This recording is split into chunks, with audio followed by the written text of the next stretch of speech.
Kalau bicara soal menjadi korban bullying, sebenarnya pernah ya. Dan kalau seandainya berada di situasi seperti itu, saya tuh biasanya menangis. Saya bisa menyelesaikan studi saya lebih cepat dari sebelumnya. Yuk sharing podcast. Halo, selamat datang di Sharepod, Sharing Podcast. Jadi, Sharepod ini adalah podcast pertama kami dari Pondok Pelayanan Remaja, teman-teman.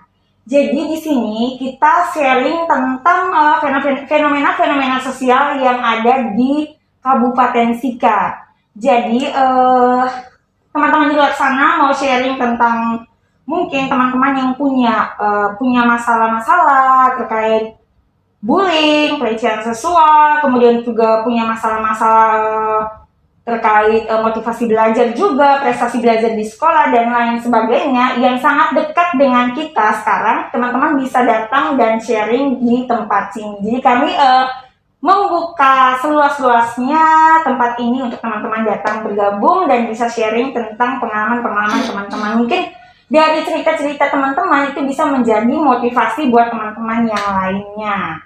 Oke, untuk podcast pertama kami, yaitu kita hari ini akan bicara tentang stop bullying.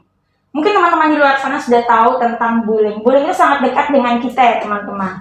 Nah, pada kesempatan ini kita kedatangan tamu spesial, yaitu Kakak Sisna. Halo. Nah, ini Kakak Sisna. Ini Kakak Sisna. Kakak Sisna kayaknya kita kurang bebas kalau misalnya kita pakai masker. Kita bisa buka masker tapi masih bisa jaga jarak kan Kakak Sisna. Kita bisa buka masker ya Kakak Sisna. Nah, ini muka asli dari Kakak Sisna. Oke, Kakak Sisna, sekali lagi selamat datang. Kakak Sisna, selamat datang. Kakak Sisna orang dalamnya PLR ya teman-teman. Jadi baik Kakak Sisna. Sebelum kita bicara soal bullying ya Kakak Sisna, hari ini kan kita temanya stop bullying.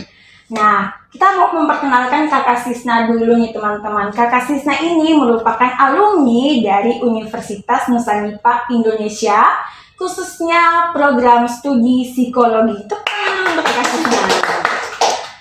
Nah, ngomong-ngomong soal program studi psikologi dan Universitas Nusa Nipah Indonesia teman-teman, kan sekarang tuh ada yang teman-teman SMA khususnya baru menyelesaikan pendidikan di SMA dan mungkin di luar sana masih ada yang bingung, saya mau melanjutkan kuliah di mana ya teman-teman. Nah, dari tempat ini Kakak Sisna dan Kakak Cendi juga merupakan salah satu yang merupakan alumni dari program studi psikologi. Nah, pada kesempatan ini kami mengajak teman-teman jangan pusing-pusing memikirkan mau kuliah di mana, tapi mari datang ke Universitas Nusa Nipah Indonesia dan tentukan pilihan kalian di program studi psikologi.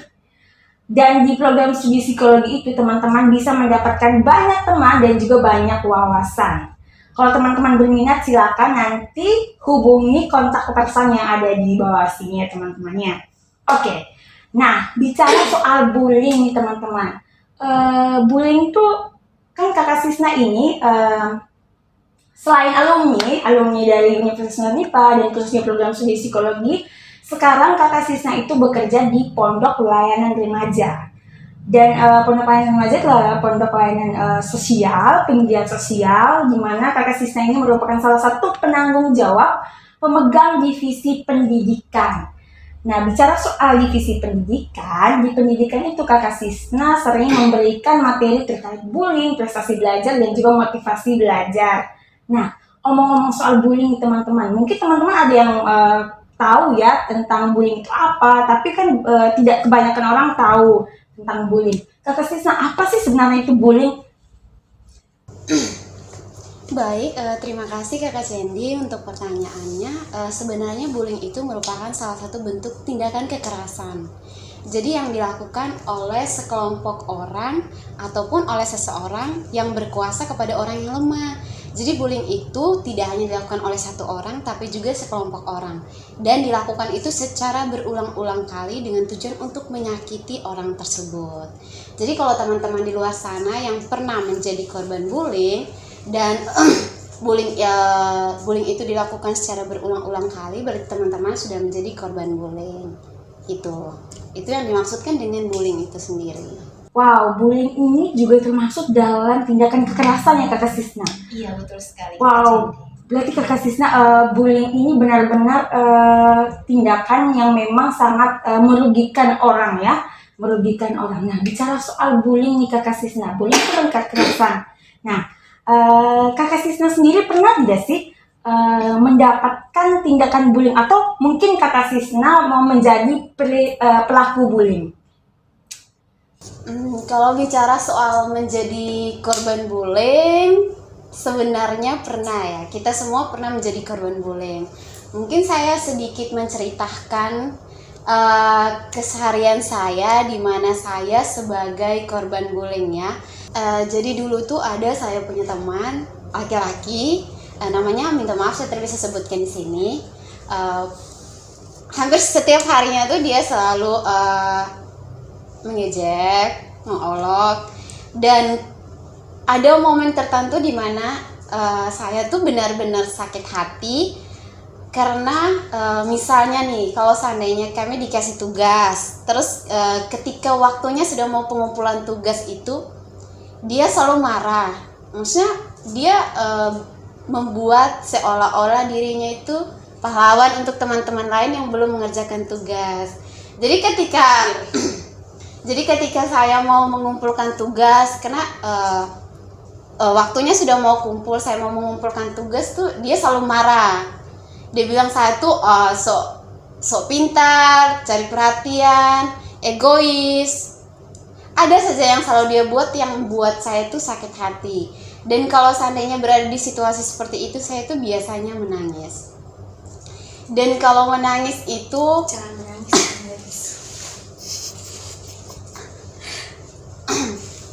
dan ketika kalau menangis biasanya itu cari atau pergi ke guru saya untuk cerita, misalnya melaporkan, karena saya sendiri tidak bisa menghadapi perlakuan dia, dan itu selalu terjadi ketika pengumpulan tugas dan ketika dia dan beberapa teman lain belum mengumpulkan tugas. Maksudnya dia berbuat seolah-olah dia itu pahlawan untuk teman-temannya gitu. Wow, berarti memang temannya Kakak Sisna tidak mengakui bahwa memang Kakak Sisna itu orangnya disiplin, terus pintar, mengumpulkan tugas tepat waktu. Harusnya itu disupport ya, harusnya itu temannya Kakak Sisna itu mengikuti perilaku Kakak Sisna. Kalian kan merupakan hal yang positif ya Kakak Sisna, tetapi itu malah menjadi bahan bulian buat Kakak Sisna. Nah, jadi Kakak Sisna tuh benar-benar merasa tersakiti teman-teman, karena waktu itu Kakak Sisna tidak tahu apa-apa, justru Kakak Sisna buat hal yang positif tetapi malah dibully. Ejekan itu merupakan bully secara verbal ya Kakak Sisna ya. Nah, jadi tadi Kakak Sisna bilang Kakak Sisna tuh mencurahkan isi hati, melapor ke salah satu gurunya Kakak Sisna. Nah, setelah dari situ apakah ada tindakan dari misalnya dari guru untuk memanggil si pelakunya tidak Kakak Sisna ya? Sebenarnya dulu tuh pernah dipanggil, maksudnya gurunya tanya ke temannya, maksudnya kenapa kamu melakukan hal seperti itu? Harusnya kalau kamu tahu dikumpul sekarang ya kamu kumpul sekarang, tidak harus mengatakan dia seperti ini gitu. Jadi dia dipanggil juga. Oh iya, jadi benar-benar apa ya? Benar-benar memang ketika Kakak Sisna melaporkan itu, jadi respon balik dari guru itu baik ya. Jadi tidak dibiarkan begitu saja sehingga bullying itu tidak menjadi keterusan. Jadi maksudnya si temannya Kakak Sisna, si pelaku ini tidak terus-terusan membuli Kakak Sisna. Oke, bicara soal bullying nih Kakak Sisna. Nah, tadi yang Kakak Sisna alami ini itu tuh bullying secara verbal. Apakah selama ini ada juga tuh kayak fisik atau kayak bulian yang lainnya? Adakah di Kakak Sisna yang alami? Kalau selama ini berdasarkan pengalaman saya itu memang tidak ada bullying secara fisik ya.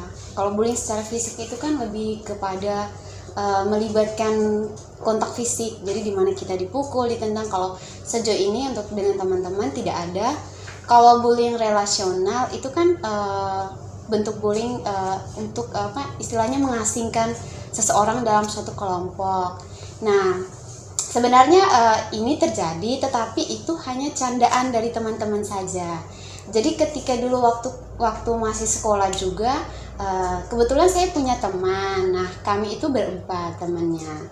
Jadi kami berteman itu sudah lama sekali. Dan pada satu ketika saya ketika datang ke sekolah, saya tidak tahu, maksudnya saya ada buat salah apa begitu dengan mereka. Terus kok tiba-tiba mereka tidak mau tegur saya, terus menghindar.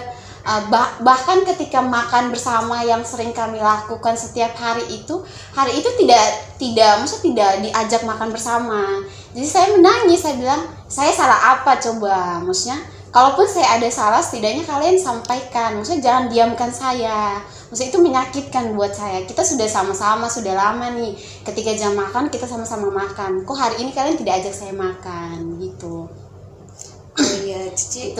Itu pernah, kalau relasional itu pernah. Tapi dari pertanyaan saya ke mereka, kenapa saya ada salah apa, mereka bilang itu hanya main gila saja canda saja di antara kami. Jadi itu tidak serius. Tapi dari candaan mereka itu ya saya merasakan sakit hati sekali karena saya diabaikan oleh teman-teman saya sendiri. Gitu. Wow, luar biasa ya pengalaman Kakak Sisna, diasingkan dari teman dekat, Teman sahabat, dekat, bukan iya, teman sih, lebih ke sahabat. Iya. Dan di situ ada kata candaan Kakak Sisna. Nah, omong-omong soal candaan Kakak Sisna, kita kan sering lihat sekarang tuh banyak ejekan yang dikemas dalam candaan Kakak Sisna. Di luar sana tuh banyak sekali tuh, misalnya kayak sering sekali orang yang kayak body shaming, membicarakan tentang fisik, kemudian mengejek tentang hal-hal lain. Itu bahkan mereka kalau misalnya sampai ada yang tersakiti, mereka selalu bilang, oh minta maaf, selalu canda. Jadi mungkin sekarang ini kata canda itu sering diperalat untuk menghina seseorang gitu. Itu ya Kakak Sisna ya. Oke, baik Kakak Sisna, bicara soal bullying lagi nih Kakak Sisna. Apa sih dampak yang paling bahaya dari perilaku bullying untuk orang lain? Kalau berdasarkan apa Itu yang pandangan, saya, ya, berdasarkan Kakak pandangan Sisna. saya, sebenarnya dampak yang paling berbahaya dari bullying itu sendiri adalah si korban berpikir untuk melakukan tindakan bunuh diri. Jadi itu tuh dampak yang paling berbahaya, teman-teman. Ketika dia mengalami atau ketika dia menjadi korban bullying, dia akhirnya memutuskan untuk bunuh diri, mengakhiri hidupnya. Sesingkat itu untuk mengakhiri hidupnya. Padahal kalau seandainya dia mengalami depresi atau ketika dia menjadi korban bullying, dia harusnya lebih berani, lebih terbuka. Jadi ketika ada masalah gitu, dia harus mencari teman, atau kalau memang teman tidak dia kurang percaya temannya, dia harus mencari orang-orang yang benar dia percaya. Jadi harus menceritakan masalahnya dia, sehingga dia tidak menampungnya sendiri, tidak harus sakit hati sendiri. Jadi harus berbagi masalahnya, sehingga dia tidak berpikir untuk menyakiti atau melakukan tindakan bunuh diri. Bunuh diri itu dampak yang paling berbahaya dari tindakan bullying. Oke, bicara soal bunuh diri Kakak Sisna, saya pernah baca tuh kasus di Indonesia, pastinya di Indonesia tuh terjadi seorang siswi melakukan tindakan bunuh diri karena dibully. Berarti benar-benar tindakan bullying ini sangat berbahaya ya. Kalau misalnya tadi Kakak Sisna bilang, kalau misalnya kita punya masalah, kita punya masalah dengan teman atau punya masalah dengan siapapun, ketika kita dibully, kita diejek, kemudian kita diperlaku secara tidak baik, misalnya dilukai, kita memendam terus tidak menceritakan ke orang, berarti kita mungkin bisa jadi kemungkinan kita bisa memutus asa dan tadi Kakak Sisna bilang bisa mengakhiri hidupnya hanya karena bully ini. Karena memang di Indonesia Kakak Sisna, mungkin teman-teman di luar sana juga mungkin sudah pernah lihat ke masalah-masalah yang ada di Indonesia. Jadi seperti itu ya Kakak Sisna. Jadi memang bullying ini sangat berbahaya. Nah, Kakak Sisna bicara soal kasusnya Kakak Sisna tadi ya, Kakak Sisna kan sering dibully, sering di ini. apa sih itu kan penyebabnya itu karena kakak Sisna sudah kerja tugas nih lebih dulu, tapi teman-teman yang lain belum kerja tugas. Nah, kakak Sisna dibully. Nah, dari perilaku tindakan bully yang kakak Sisna dapat, apa sih dampak dari perilaku itu terhadap kakak Sisna? Dampak setelah itu apa kakak Sisna? Kalau dampaknya mungkin lebih kepada merasa sakit hati ya. Kalau stres sih tidak terlalu juga, karena ketika saya mendapatkan perilaku atau tindakan bullying dari teman saya tadi, saya lebih ke menceritakan. Jadi saya terbuka untuk masalah saya. Jadi saya ceritakan masalah saya itu kepada guru saya. Jadi ketika saya menceritakan kepada guru saya diberikan nasihat. Maksud saya harus buat apa untuk bisa tetap menjadi orang yang percaya diri, untuk tidak stres, untuk tidak depresi, untuk tidak merasa takut dengan bulian dari teman-teman. Nah, itu diarahkan oleh guru saya gitu. Jadi setelah mendapatkan pengarahan dari guru saya, ya saya tidak putus asa, saya tidak merasa sakit hati, tidak merasa sedih. Saya malah mengambil itu sebagai motivasi untuk saya begitu. Wow, luar biasa. Kita tepuk tangan untuk kakak Sisna. Jadi kakak Sisna ini merupakan tipe orang yang memandang hal-hal negatif itu bisa diarahkan ke hal positif. Jadi bulian itu justru membuat kakak Sisna semakin kuat ya. Itu karena memang kakak Sisna mencurahkan isi hati ke orang yang kakak Sisna percaya. Nah, buat teman-teman di luar sana mungkin bisa ikut nih jejaknya kakak Sisna, karena memang kakak Sisna tuh melihat segala sesuatu yang hal negatif yang terjadi itu kakak Sisna bisa merubah pola pikir, kemudian menjadikan itu sebagai motivasi ya untuk tidak seperti apa yang mereka bicarakan. Nah, itu luar biasa sekali karena tidak semua orang loh seperti kakak Sisna. Kita tepuk tangan sekali lagi. Oke teman-teman, bicara soal motivasi dari perilaku bullying yang kakak Sisna dapat ya. Apa sih? Kan kakak Sisna melihat segala sesuatu itu menjadikan motivasi ya. Kakak Sisna tidak mau dibilang bahwa yang mereka omong tuh tidak seperti apa yang mereka pikirkan. Nah, pencapaian dari situ apa sih kakak Sisna? Pencapaiannya yang selama ini mungkin ada hal yang benar-benar bisa membungkam ya, istilahnya membungkam mulut-mulut netizen misalnya kakak Sisna. Itu apa sih pencapaiannya kakak Sisna? Bisa diceritakan, bisa di-sharing juga. Baik, kalau terkait pencapaian yang saya dapatkan, di mana sesuai konteks pertanyaan dari kakak Cendi tadi, saya memandang tindakan bullying dari teman-teman itu sebagai motivasi untuk saya itu terlihat jelas ketika saya memasuki perguruan tinggi, di mana ketika kuliah saya mengakhiri atau menyelesaikan studi saya lebih cepat dari biasanya. Jadi itu juga karena teman-teman saya itu memberikan support. Jadi tidak hanya teman-teman tapi orang tua juga, keluarga juga memberikan support untuk saya. Jadi ketika waktu mengambil program 3,5 tahun itu banyak juga orang-orang yang menganggap bahwa saya tidak mampu untuk bisa menyelesaikan studi saya. Tetapi saya mengambil itu semua sebagai motivasi untuk saya sendiri. Jadi saya berusaha lebih kuat, lebih giat lagi dengan dukungan dari dosen, dari teman-teman, dari orang tua, dan juga selalu berdoa ya puji Tuhan saya bisa menunjukkan kepada mereka bahwa saya bisa menyelesaikan studi saya lebih cepat dari sebelumnya. Jadi begitu, mungkin itu pencapaian yang saya alami atau yang saya dapatkan. Jadi saking termotivasinya saya akhirnya mengambil masalah bullying ini sebagai masalah atau masalah dalam penelitian saya. Jadi ketika menyusun tugas akhir saya itu, judul penelitian saya itu pengaruh verbal abuse orang tua dan konformitas teman sebaya terhadap tindakan bullying atau perilaku bullying pada sekolah, di salah satu sekolah di Kota Maumere. Nah, dari hasil penelitian saya itu seperti yang saya bilang ke kakak Cendi sebelumnya bahwa di bagian tips itu memilih teman. Nah, konformitas teman sebaya atau pengaruh teman sebaya ini juga berkontribusi pada tindakan bullying seseorang. Jadi itu tadi seperti yang sudah saya sampaikan ke Kakak Cendi, bahwa pengaruh teman sebaya itu sangat penting juga untuk pembentukan karakter kita. Jadi kita harus pintar-pintar dalam memilih teman bergaul, karena teman bergaul itu juga akan menentukan siapa diri kita, gitu. Wow, luar biasa. Kita tepuk tangan sekali lagi kepada Krisna. Teman-teman di luar sana bisa dengar langsung bahwa perilaku bullying atau yang Kakak Sisna dapat selama sekolah dulu akhirnya itu menjadikan motivasi untuk di pendidikan lebih tinggi, dan Kakak Sisna bisa menyelesaikan pendidikannya lebih cepat dari sebelumnya, teman-teman. Jadi teman-teman, satu hal yang paling penting yaitu percaya diri dan memandang segala sesuatunya itu positif.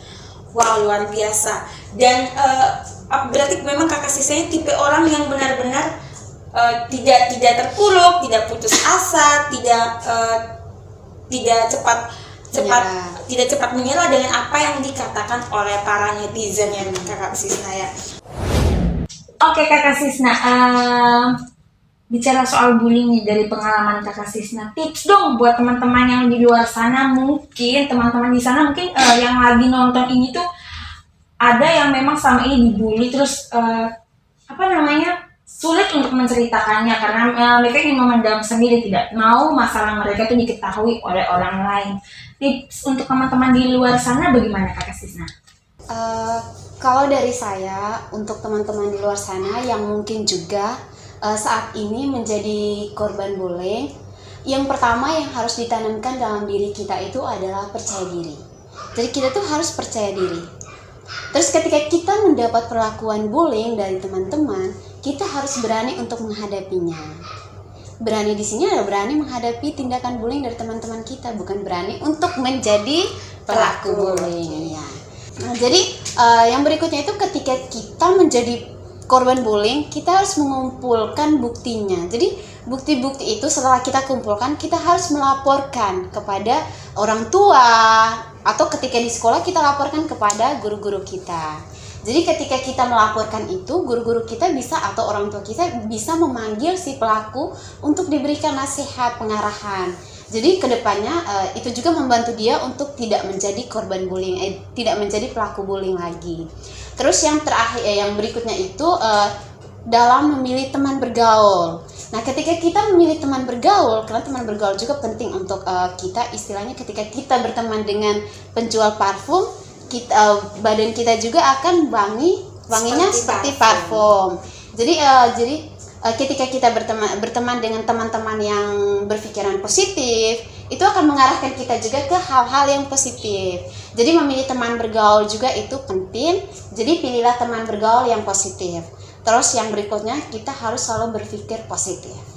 Oke, terima kasih Kakak Sis. Sekali lagi tepuk tangan dong buat tips dari Kakak Sisna. Nah, buat teman-teman yang di sana, mungkin Kakak Sisna ya, ini sedikit kita beritahukan kepada teman-teman yang di luar sana. Mungkin teman-teman di luar sana ada yang memang tidak mempercayai teman sebaya ataupun orang-orang yang selama ini mereka kenal. Nah, bisa kok kita di Pondok Layanan Remaja menyediakan tempat untuk teman-teman yang di sana mau curhat, mau sharing tentang kasus bullying yang teman-teman hadapi. Kayak teman-teman dalam keadaan terpuruk misalnya kayak stres, itu bisa teman-teman datang ke Pondok Pelayanan Remaja. Nanti alamatnya tertera di sini ya, bisa juga lewat kontak personnya. Nanti semuanya bisa dilihat di sini. Nah, bicara soal untuk konsultasi ya, konsultasi mungkin dalam keadaan teman-teman di luar sana mungkin dapat berlaku bullying, kemudian tidak bisa menyuarakan apa yang sudah mereka dapat, bisa juga ke Pondok Layanan Remaja, bisa juga ke psikolog yang ada di Maumere. Nah, mungkin teman-teman di luar sana mungkin belum tahu ya psikolog yang ada di Maumere itu di mana sih tempatnya.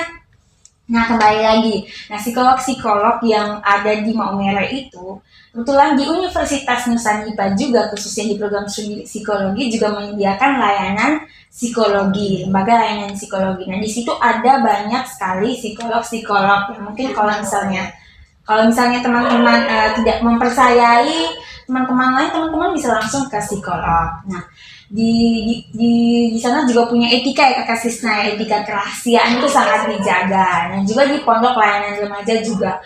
Kalau misalnya teman-teman menceritakan tentang kasusnya teman-teman, eh, kerahasiaannya sangat dijaga ya teman-teman. Jadi teman-teman jangan berpikir bahwa setelah saya menceritakan ini, nanti kasus saya diceritakan lagi ke semua orang. Itu tidak ya. Semua tempat lembaga apapun itu mereka punya etikanya masing-masing.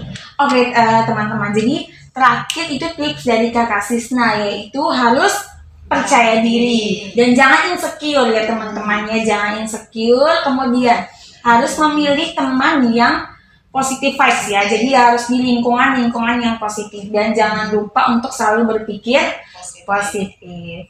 Oke teman-teman, nah itu tadi kita sudah membicarakan tentang bullying. Jadi mulai saat ini kita harus berani bilang bahwa stop bullying. Oke, untuk hari ini kita sudah selesai membahas tentang bullying ya teman-teman. Jadi teman-teman sudah banyak mendengar apa itu bullying, kemudian bullying itu seperti apa, pandangan dari Kakak Sisna terkait bullying, dan ternyata Kakak Sisna ini juga merupakan salah satu korban bullying. Tapi untuk saat ini Kakak Sisna sudah mulai percaya diri, sudah mulai tidak takut lagi dengan bullying karena memang Kakak Sisna sudah mengalami. Dan jangan sampai menjadi korban kemudian menjadi pelaku untuk membalas dendam, itu tidak disarankan sama sekali. Oke, untuk itu teman-teman yang di luar sana, dari apa yang sudah Kakak Sisna bicara dari tadi terkait bullying, kemudian yang Kakak Sisna alami perilaku bullying, yang Kakak Sisna akan merupakan salah satu korban dari perilaku bullying itu sendiri, dan Kakak Sisna alami, dilihat dari tadi Kakak Sisna juga menjelaskan sedikit jenis-jenis bullying. Nah, yang Kakak Sisna jelaskan itu, yang Kakak Sisna dapat adalah bullying secara verbal, di mana lebih kepada tutur kata yang dilakukan oleh teman Kakak Sisna. Kemudian yang untuk bullying pengasingan ya, di mana pendiskriminasian untuk Kakak Sisna di antara sahabat-sahabatnya Kakak Sisna diasingkan. Nah, dua jenis tindakan bullying ini Kakak Sisna alami. Dan kemudian yang berikut ada dua lagi ya Kakak Sisna, yaitu fisik dan juga cyberbullying. Nah, fisik itu lebih kepada kontak fisik, di mana kita dilukai secara fisik. Itu Kakak Sisna tidak dapat ya. Oke, sejauh ini memang Kakak Sisna tidak dapat dan Kakak Sisna tidak ingin mendapatkan itu, dan tidak mungkin juga Kakak Sisna menjadi pelaku dari pelaku bullying ya Kakak Sisna. Nah, kemudian yang cyberbullying nih, teman-teman di luar sana tuh kan biasanya menggunakan sosial media ya Kakak Sisna. Kakak Sisna juga pengguna sosial media. Nah, untuk di cyberbullying, apakah Kakak Sisna pernah mengalami itu sejauh ini? Belum tahu sih. Belum pernah. Jadi Kakak Sisna belum pernah mendapatkan perilaku cyberbullying. Nah, cyberbullying ini khususnya pada penggunaan media sosial. Nah, mungkin teman-teman bisa dengar apa yang kakak-kakak mereka sharing, Kakak Sisna sharing, kemudian apa yang teman-teman nonton saat ini. Teman-teman mungkin belum bisa untuk mengkategorikan apakah teman-teman menjadi korban di jenis bullying seperti apa, ataukah jadi di jenis bullying verbal seperti yang Kakak Sisna alami, atau di diskriminasi atau pengasingan itu, kemudian yang berikut fisik atau bahkan cyberbullying.